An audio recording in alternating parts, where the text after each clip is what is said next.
गुरुदेव के प्रभाव को और अतिशय को आप सभी मुझसे भी ज़्यादा भली भांति जानते हैं, क्योंकि हमने तो गुरुदेव को 2016 से जाना है। 2015 का चातुर्मास महाराष्ट्र में ही जामनेर में था। बेंगलोर चातुर्मास के लिए जा रहे थे। रास्ते में जालना होकर ही जाना था, रास्ता वही था।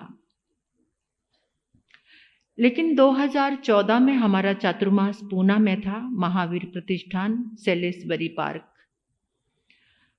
तो वहाँ पर एक वीडियो किसी ने दिखाया था कि गुरुदेव के जो वहाँ पर प्रवचन सभागार बना हुआ है, वहाँ पर एक लंगूर बंदर आता है तो महाराज साहब के कंधे पर बैठ जाता है। उस समय किनका चातुर्मास था मुझे नहीं मालूम, श्रुत मुनि जी महाराज साहब का वहाँ पर चातुर्मास था।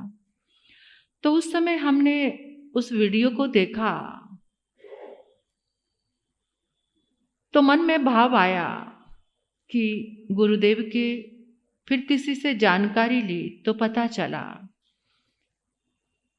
कि खद्दरधारी सद्गुरुनाथ गुरु गणेशी लाल जी महाराज साहब का वहां पर समाधि स्थल है। मन में भावना दर्शन करने हैं। कभी कभार संकल्प इतने मजबूत हो जाते हैं कि अपने आप वो रास्ते बन जाते हैं।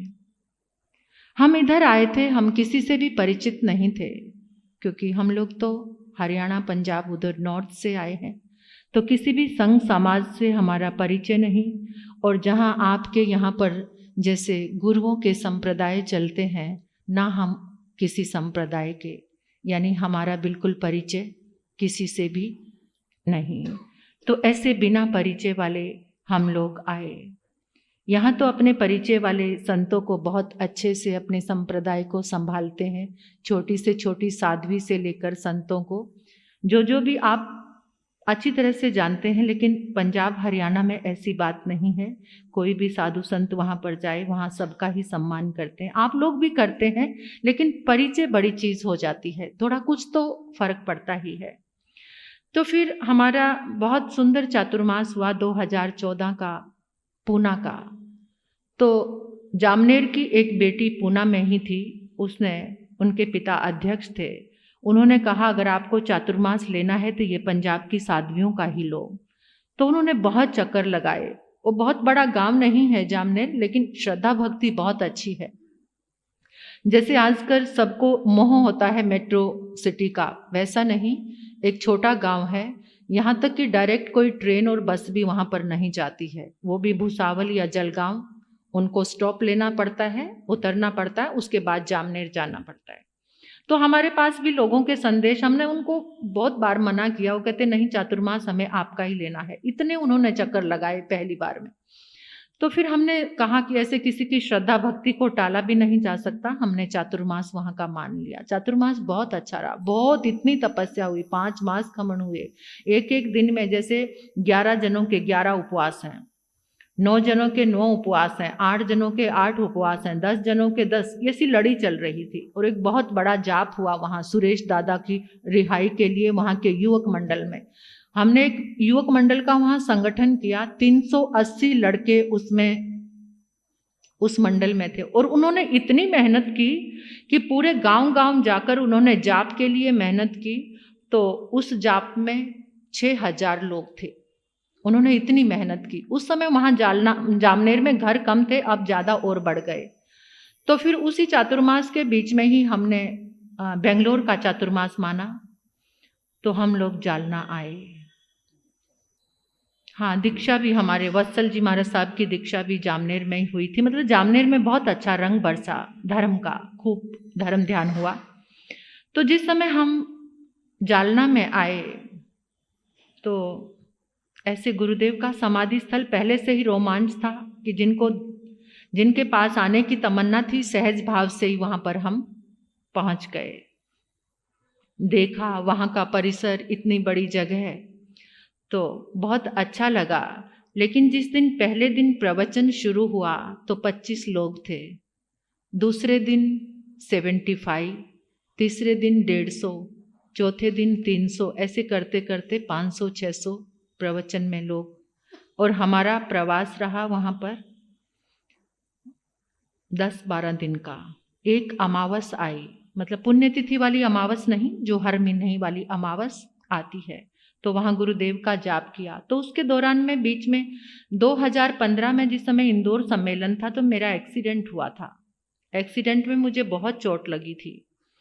तो उस एक्सीडेंट के बाद मेरे हाथ में बहुत दर्द रहता था, ये जैसे लेफ्ट हैंड में अक्सर बहुत दर्द रहता था। जिस समय हम जालना पहुंचे तो हाथ में बहुत स्वेलिंग आई थी।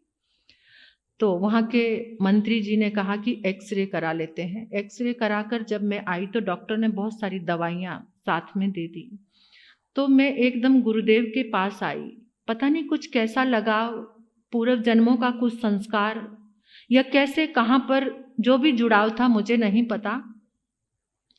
तो मैंने कहा कि मैंने सुना है कि आपके दरबार में आकर तो लोग निरोगी हो जाते हैं, मैं दवाई का पोटला लेकर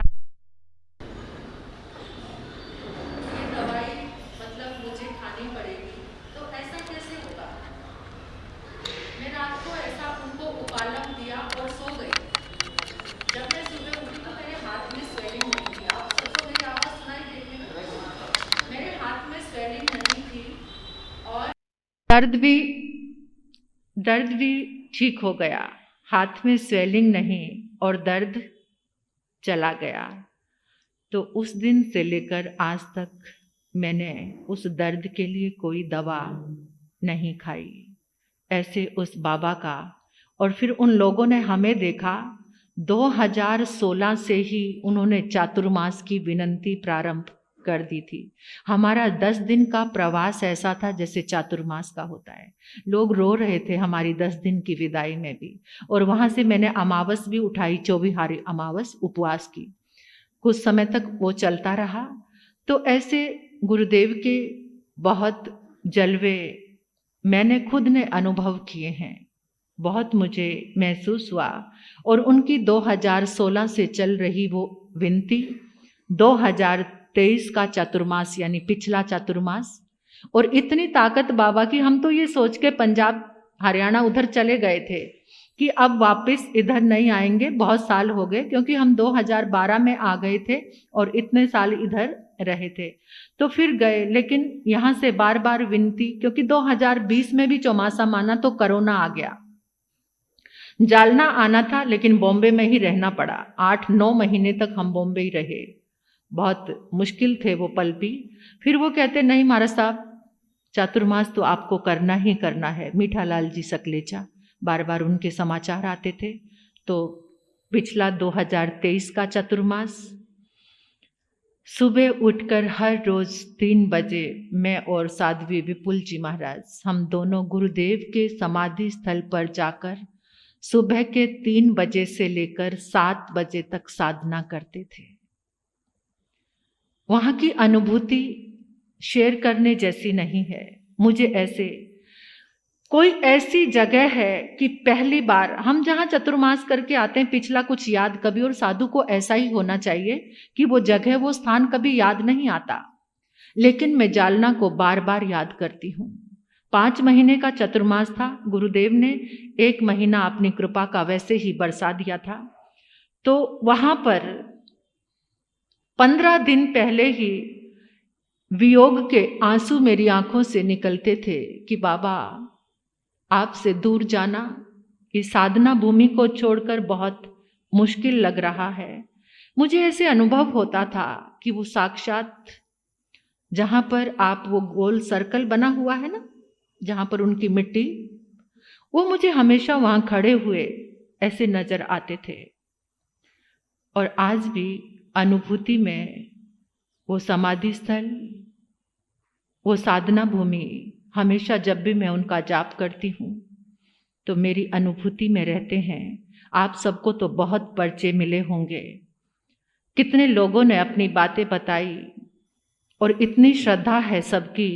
शादी का, बच्चे के जन्म का पहला जो कार्ड होता है वो गुरुदेव की चरणों में ही सब चढ़ाकर आते हैं, और वहीं से सबके कार्य संपन्न होते हैं। हर अमावस पर वहाँ मेला लगता है। ऐसा मेला ये उनके तप संयम की करामात है, जलवा है उनके तप और संयम का। उन्होंने ऐसा अपने आप को तपाया कि आज भी उनकी ऊर्जा भक्तों का कल्याण कर रही है। उस स्थान पर जाकर जो भी कोई अपने मन में भावना रखता है, वहाँ उसकी भावना फलित होती है, उसका परिणाम आता है, वो सब उसको मिलता है। इसी बहाने से जिन शासन की ओर प्रभावना बढ़ती चली जाती है। मैं वहाँ पर जाप कर रही थी, मुझे एक दृश्य नज़र आया। ऐसे ही पंजाब में कोई बहन, उनको कुछ तकलीफ़ थी, तो मैंने उनको समाचार भिजवाया, क्या ऐसा है? वो कहती कि मैं दिन भर आपकी बात सुनकर हैरान हो रही कि आपको वहाँ बैठे कैसे पता चल गया।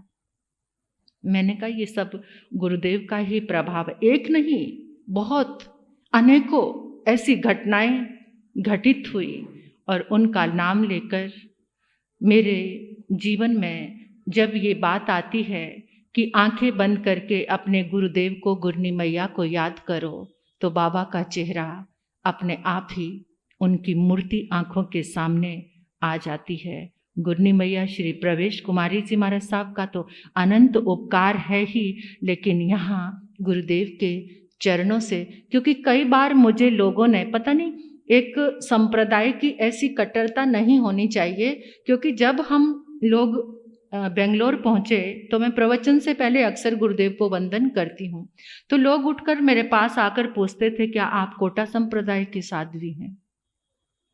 मुझे बहुत हैरानी होती थी, क्या सिर्फ कोटा संप्रदाय के साधु संत ही गुरुदेव का नाम ले सकते हैं?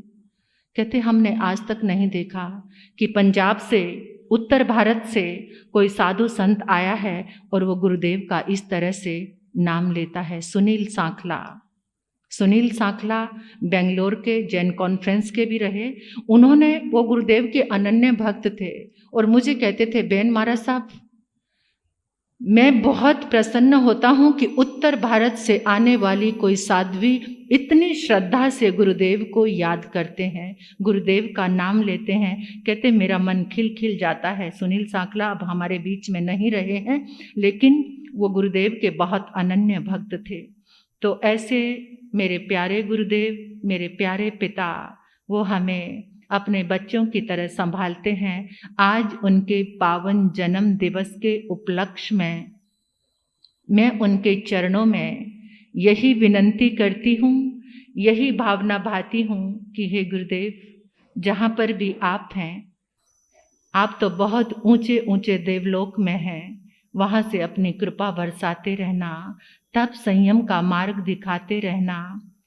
इस जीवन में ज़्यादा से ज़्यादा सादगी के भाव आएं, तप के भाव आएं, संयम के लिए अगाध श्रद्धा और प्रेम, जिन शासन के प्रति, परमात्मा प्रभु महावीर के इस शासन के लिए दिन प्रतिदिन मेरा अनुराग बढ़ता ही रहे, मेरी श्रद्धा बढ़ती ही रहे, बस और कुछ नहीं चाहिए। इस मनुष्य जीवन की सार्थकता को मैं तप संयम की आराधना में सार्थक बनकर सार्थक कर पाऊँ, ऐसे मेरे मन के भाव हैं और गुरुदेव के चरणों में कोटि कोटि वंदन नमन करती हूँ।